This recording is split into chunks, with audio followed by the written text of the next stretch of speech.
1939, a few months before the start of the Second World War, Nazi Germany.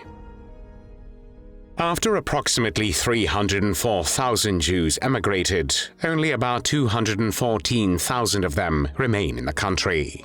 6 years of Nazi-sponsored legislation have marginalized and disenfranchised Germany's Jewish citizenry and have expelled Jews from their professions and from commercial life. After the outbreak of the Second World War, which begins on the 1st of September 1939, Nazi anti-Jewish policy becomes even more radical and varies from country to country, including direct, brutal occupation and reliance upon collaborating regimes. Especially vulnerable to Nazi persecution are children. While some are targeted on supposed racial grounds, others for biological reasons, such as patients with physical or mental disabilities, or because of their alleged resistance or political activities. By the end of the Second World War, as many as 1.5 million Jewish children alone will be murdered or die at the hands of Nazi officials or their collaborators. Among them are 20 children from various countries of German-occupied Europe who will be killed on the night of the 20th of April, 1945, because after they are used as human subjects in medical experiments at the Neuengamme concentration camp, their Nazi tormentors want to cover up their barbaric crimes, destroying all evidence. These children will be injected with morphine and then mercilessly hanged from hooks set into the wall. One of these children is a relative of the Rothschild banking family in England. His name is Georges-André Kohn. Georges-André Kohn, the youngest of 4 children of wealthy Jewish parents, was born on the 23rd of April, 1932 in Paris, in France. He had 2 sisters, Antoinette and Rosemarie, and a brother, Philip. The Kohn family was close-knit and rich. While Georges' father Armand Edward Kohn was a relative of the Rothschild banking family of England, his mother Suzanne grew up in an environment of wealth and elegance, as she was born into one of France's most prominent Jewish families.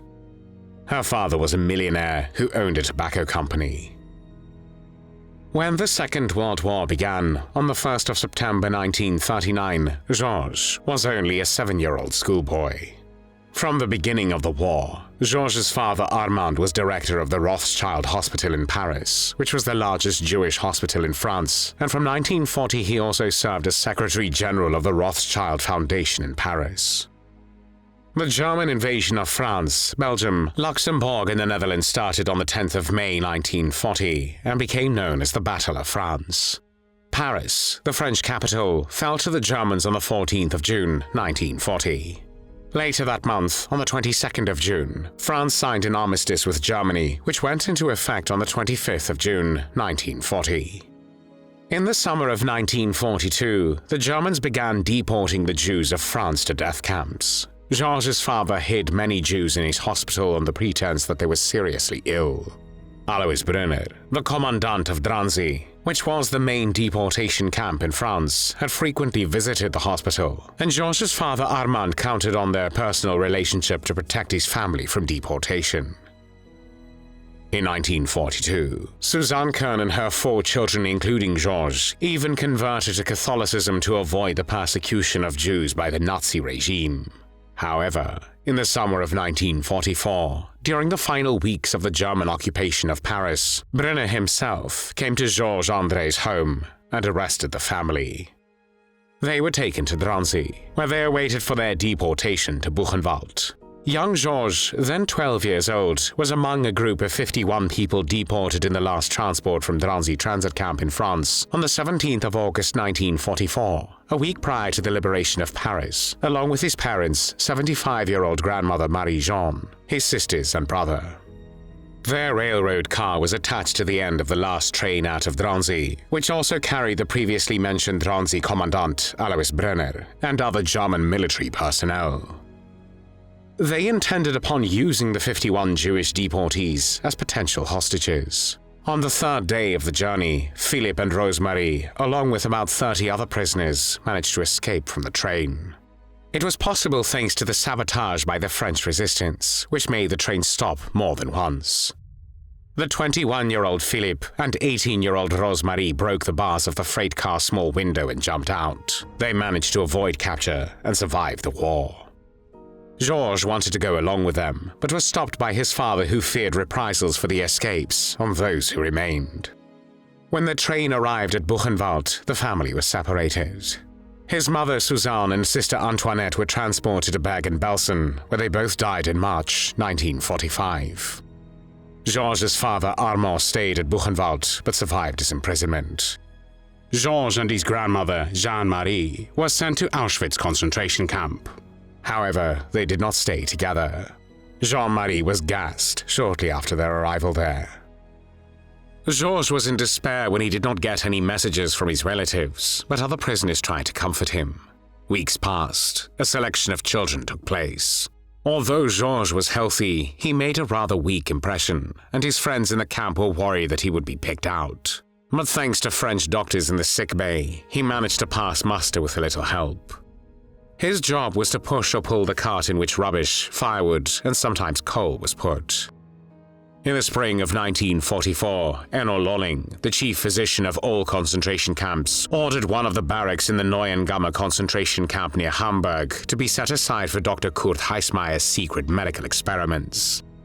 Heissmeyer wanted to test how the body reacted to injections of tuberculosis bacilli and assess an antidote he developed. His experiments on about 30 Polish and Russian prisoners were largely unsuccessful, as most of them died. By the autumn of 1944, Heissmeyer requested the transfer of Jewish children to serve as guinea pigs for his reckless theories. 20 Jewish children, aged between 5 and 12, were brought to Neuengamme from Auschwitz at the end of November 1944. 10 boys and 10 girls from Auschwitz concentration camp were chosen by Dr. Josef Mengele, who asked the children to lure them, "Who wants to go and see their mother?" Most of them were from Poland, while others came from France, the Netherlands, Italy, and Slovakia. Among those children was also Georges and his friend Jacqueline Morgenstern, a girl from France who he had quickly befriended as she was close to his age and spoke French, unlike most of the other children in Auschwitz. The children were accompanied to Neuengamme by 4 female prisoners. 3 of them, 2 Polish nurses and 1 Hungarian pharmacist, who also served as a nurse, were killed upon arrival at Neuengamme. The 20 children were housed in the same barracks where the adult prisoners had been kept. After initial examinations, they were infected with live tuberculosis bacilli. Their skin was cut, and their wounds were rubbed with sputum containing the bacteria. After some time, under Heissmeyer's supervision, their swollen glands were surgically removed from under their arms for examination. Georges, as well as all the other children, underwent this painful procedure twice. The children were also photographed holding up their arm to show the surgical incision. The ordeal of these fever-ridden, weakened, and lonely children lasted for months. After the war, when asked why he did not use guinea pigs, Dr. Kurt Heissmeyer responded, "For me, there was no basic difference between human beings and guinea pigs." He then corrected himself, saying, "Jews and guinea pigs." By early spring 1945, it was clear that Germany had lost the war. The Nazis, in a rush to cover up their barbaric crimes, began destroying evidence. As part of this effort, the victims of Heissmeyer's experiments also had to disappear. On the 20th of April 1945, close to midnight, a small postal truck pulled up in front of the former school building at Bullenhuser Damm, which served as a subcamp of Neuengamme. First, 6 Russian prisoners were taken from the truck and led to the back of the school, where they were directed to the basement. Then, a group of 20 Jewish children followed in their footsteps. In the basement, all of the children were crowded into one room along with Alfred Chabinski, a doctor from Neuengamme. While the children, unaware of their fate, calmly chatted with each other, the Russians were quietly being killed in the neighboring rooms. One by one, they were hanged by ropes pulled over the heating pipes. The executions were carried out by SS men Ewald Jauch and Johann Fram. After a while, Fram entered the room where the children were and ordered them to undress. The terrified children looked questioningly at Chabinski, who cynically reassured them that they were going to be vaccinated against typhus. During the trial after the war, Czerbiński recalled how he took Fram aside and quietly asked, so that the children wouldn't hear, "What will happen to them now?" Fram replied that he had to hang them. Czerbiński proceeded to inject the children with large doses of morphine. He and Fram laid them down on the floor under blankets. Most of them, tired and sedated, quickly fell asleep, while a few remained awake, quietly talking amongst themselves. Fram picked up a 12-year-old boy, probably Georges, in his arms, and said to the others, "Now I am putting him to bed." He then took him to a room with a noose hanging from a hook, about 6 or 8 meters away from where the other children were. He placed the head of the sleeping boy in the noose, and then pulled down on the child's body with all his strength, because the child was so thin that the noose did not close. In a hearing in 1946, Fram said he had hung the children up on the wall like pictures. None of them cried. Georges was murdered 3 days before his 13th birthday. 4 of the adult prisoners who had been looking after the children in the camp were murdered that night too. 18 days later, on the 8th of May 1945, the Second World War ended with the surrender of Germany.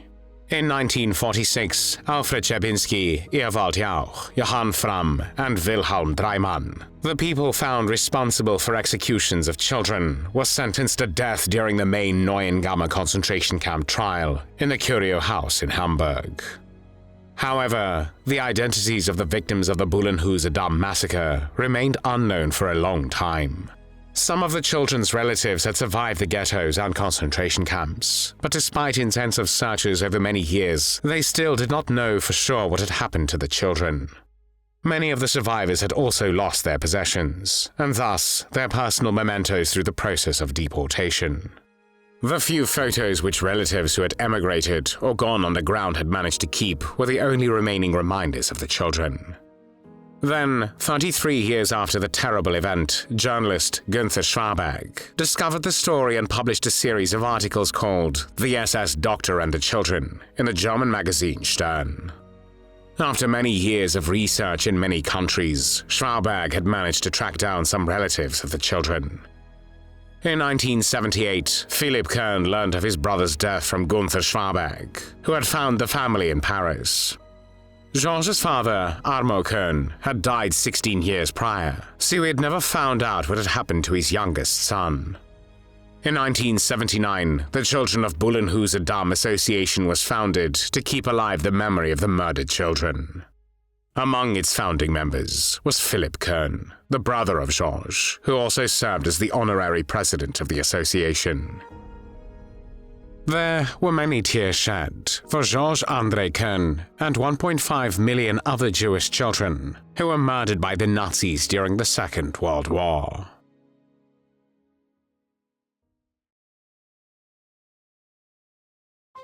Thanks for watching the World History Channel. Be sure to like and subscribe, and click the bell notification icon so you don't miss our next episodes. We thank you, and we'll see you next time on the channel.